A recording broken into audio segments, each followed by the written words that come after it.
Mutiara Hikmah. Bismillah, assalamualaikum warahmatullahi wabarakatuh.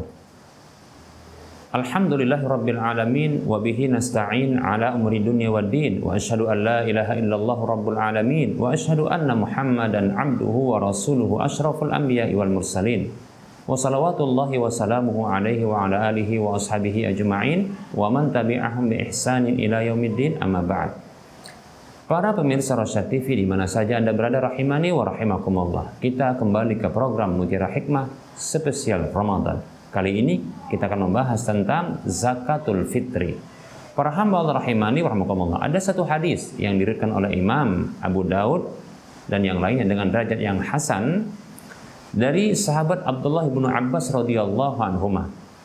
Beliau mengatakan, farada Rasulullah sallallahu alaihi wasallam zakatul fitri tuhratan lis-shaimi minal lagwi war-rafasi wa tu'matan lil masakin, faman addaha qabla salati fahiya zakatun maqbulatun wa man addaha ba'da salati fahiya sadaqatun minas sadaqat. Hadis riwayat Abu Daud dan yang lainnya. Baik para hamba Allah rahimani rahimakumullah, Abdullah bin Abbas radhiyallahu anhu mengatakan, Rasulullah SAW mewajibkan zakatul fitri itu sebagai pembersih bagi orang yang berpuasa dari kesia-siaan dan dosa, sekaligus sebagai bahan makanan bagi orang miskin. Maka siapa saja membayarnya sebelum sholat Id, maka itu zakat yang diterima. Namun siapa saja membayarnya setelah sholat Id, maka adalah itu merupakan sedekah dari sedekah-sedekah biasa. Hadis ini bisa kita ambil beberapa hukum. Yang pertama adalah bahwa zakatul fitri itu adalah wajib. Dan kewajiban itu diberlakukan untuk anak kecil maupun orang dewasa, laki ataupun perempuan. Demikian pula orang yang merdeka maupun hamba sahaya. Namun kewajiban untuk mengeluarkan zakat fitri itu dibebankan kepada orang-orang yang menafkahi mereka. Dalam hadis yang diriwayatkan oleh Imam Daruqutni dan Baihaqi dengan sanad yang sahih dari sahabat Abdullah bin Umar radhiyallahu anhu, beliau mengatakan, amara Rasulullah sallallahu alaihi wasallam bi sadaqatil fitri 'anis saghiri wal kabiri wa 'anil hurri wal 'abdi mimman tamunun. Beliau mengatakan, ya, Abdullah bin Umar radhiyallahu anhu mengatakan, Rasulullah SAW memerintahkan untuk mengeluarkan zakatul fitri dari anak kecil maupun orang dewasa, dari orang merdeka maupun hamba sahaya, yaitu dari orang-orang yang kalian nafkahi. Hadis ini menunjukkan bahwasanya kewajiban untuk membayar zakat fitri itu dibebankan kepada orang yang memberi nafkah. Baik para hamba Allah rahimani wa rahimakumullah. Kemudian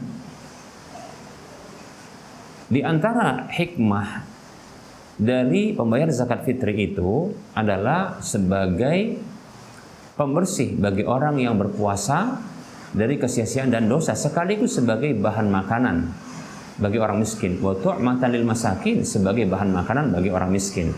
Ungkapan ini menunjukkan kepada kita bahwa pembayaran zakat fitri itu berupa bahan makanan dan takarannya adalah satu sok, yaitu bahan makanan pokok.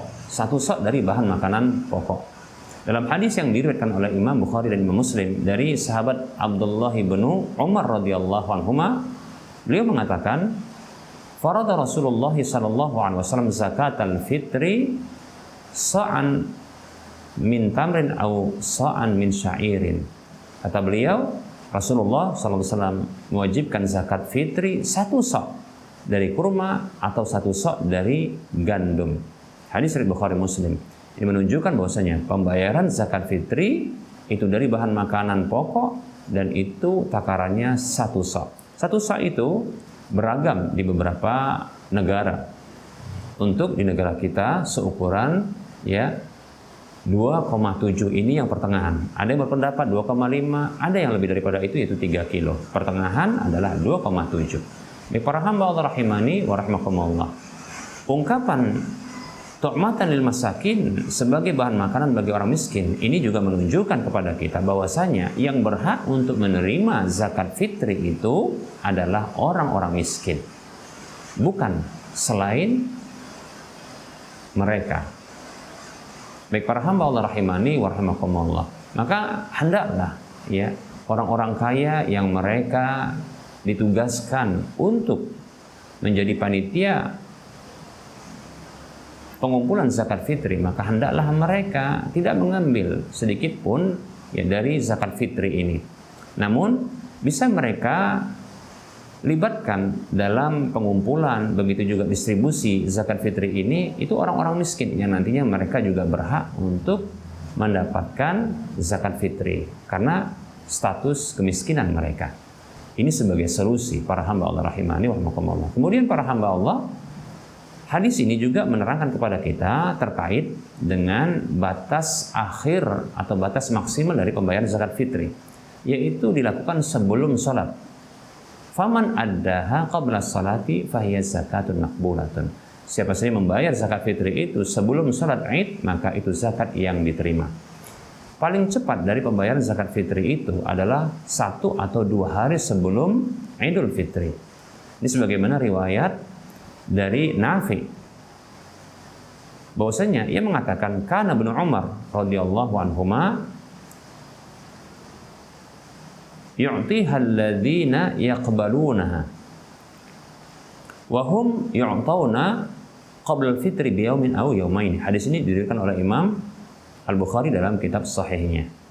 Nafi rahimahullah ta'ala menceritakan bahwasanya Abdullah bin Umar dahulu memberikan yu'tihal ladzi yaqbalunaha, memberikan zakat fitri itu kepada orang yang berhak menerimanya, dan mereka itu ya mendapatkan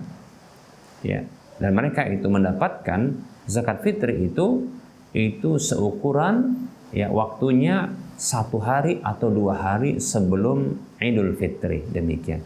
Mengapa demikian para hamba Allah? Karena ini agar orang-orang miskin tidak kelaparan di hari berbahagia, di hari kebahagiaan bersama. Andaikan dibayarkan lebih cepat, tentunya bahan makanan ini akan membuat cepat habis, ya, karena dikonsumsi ya dalam jangka waktu yang panjang sebelum Idul Fitri. Namun apabila diberikan kepada yang berhak menerimanya, tentunya orang-orang miskin, fakir miskin, 2 hari atau 1 hari sebelum Idul Fitri, maka ini berpotensi untuk mereka tidak kelaparan di hari berbahagia bersama. Semoga penjelasan ini bermanfaat. Wassalamualaikum warahmatullahi wabarakatuh.